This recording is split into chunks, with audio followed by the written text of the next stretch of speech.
Alright guys, this is an Ackie monitor care sheet. Um, it was requested by one of my subscribers. I'll put his name, I don't know it, I don't remember it at the moment, but I'll put his name in an annotation so you can go check out his page. Yeah, the care of Ackies is pretty simple. They're a really good beginner monitor, and that they're easy to care for, and they're dwarf monitors. They don't get very big. Mine is a red Ackie, which, I mean, they're basically the same as yellow Ackies, just red, obviously. They stay a tiny bit smaller, but it's not that big of a difference. I think Accie's kind of a large size for an Ackie. Is about, I mean, a lot of care sheets say I can get it 36 inches, but from what I've read and heard from people and seen, they're really, maybe 18 inches to 2 feet, something in that kind of range right there. Basic setup for a monitor, basking spot. Mine has a basking spot of, it varies from 130 to sometimes in the middle of the day it even gets up to 150. Just because this thing gets so hot. Now that's surface temperature, not ambient air temperature. That's the actual temperature on the surface.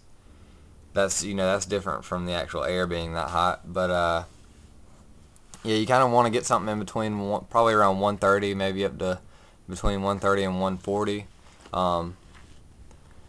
Substrate, I have a sand soil mixture. You just want something that's going to hold moisture and burrow well, because these monitors do burrow a lot. You can use dirt from outside is actually great, but if you use dirt from outside, you want to make sure it's pesticide free.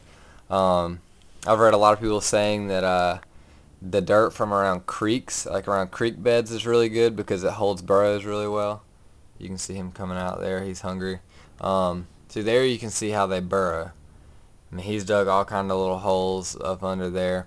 So that's one thing I did for him. Of course, you want to have a water bowl, which I need to clean out because he gets dirty all the time. One thing I've done for him, you can see this log back here. I actually buried it under the ground, and it goes under his basking spot. Because he kept digging burrows up under there, and I was worried that they might collapse on him. So that way he's got a sure way out, and he does use that. Right now I have about 5 inches of soil. For babies, you want at least 4 or 5 inches, and you can keep babies in a 20-gallon tank. But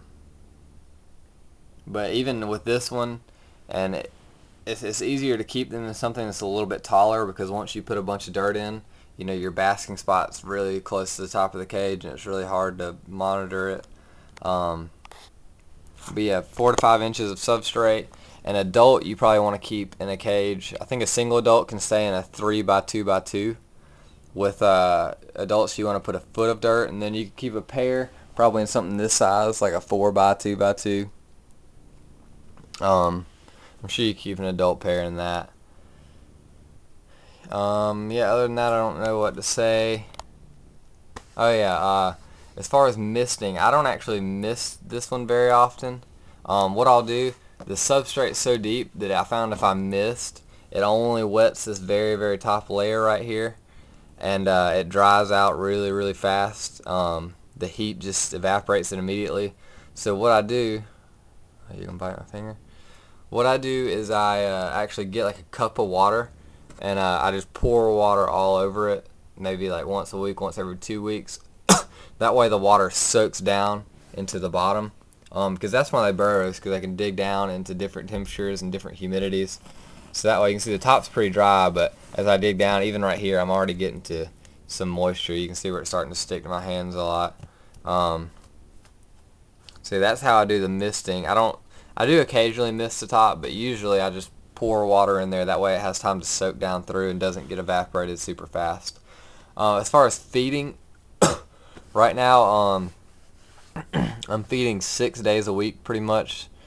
I feed crickets probably 2 or 3 days.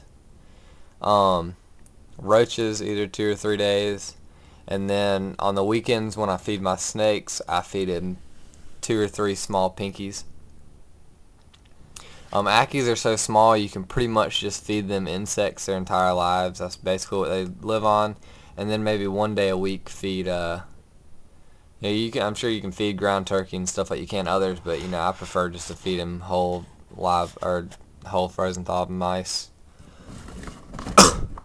Yeah, and I guess when they get older, you can also start feeding a little less frequently. You can, as they get bigger, you can start feeding every other day, and then, eventually probably get to like 2 or 3 days a week. I'm not exactly sure about that with Ackies yet. But yeah, here's the setup right now. I'm using a tub. That way I can have some good deep substrate. Actually, over here on this side, it's got about 6 inches, and then it dwindles down to like 4.5, 5 inches over here. But he seems to be really happy. The main things you want to do is make sure you keep them hot, keep at least somewhere that they can get down to some moisture, and give them a really good deep substrate. And they are amazing monitors. They're actually one of the only monitors that are kept socially very well. I mean, you can keep other monitors together, of course, but Ackies actually like thrive socially, and they're really fun to watch socially. They play with each other, they run around, they can be kept together all year round. I actually plan on getting a few more for sure. See him basking there. So yeah, it's not only a great beginner monitor as far as care and size goes, but they're just an all-around amazing, fun monitor to watch. So if you're looking to get into monitors, I would highly, highly, highly recommend an Ackie over anything. I always saw people on forums saying, "Oh yeah, get an Ackie." I wasn't into them because I'm into bigger things. And now that I've gotten one, I really regret not getting one sooner. They're really super cool. So yeah, if you have any other questions about Ackies, just hit me up and let me know. You need to look up a care sheet because I'm not 100%. That's probably not all totally 100% correct, and there's a lot more information that you need. That's just kind of stuff off the top of my head. Yeah.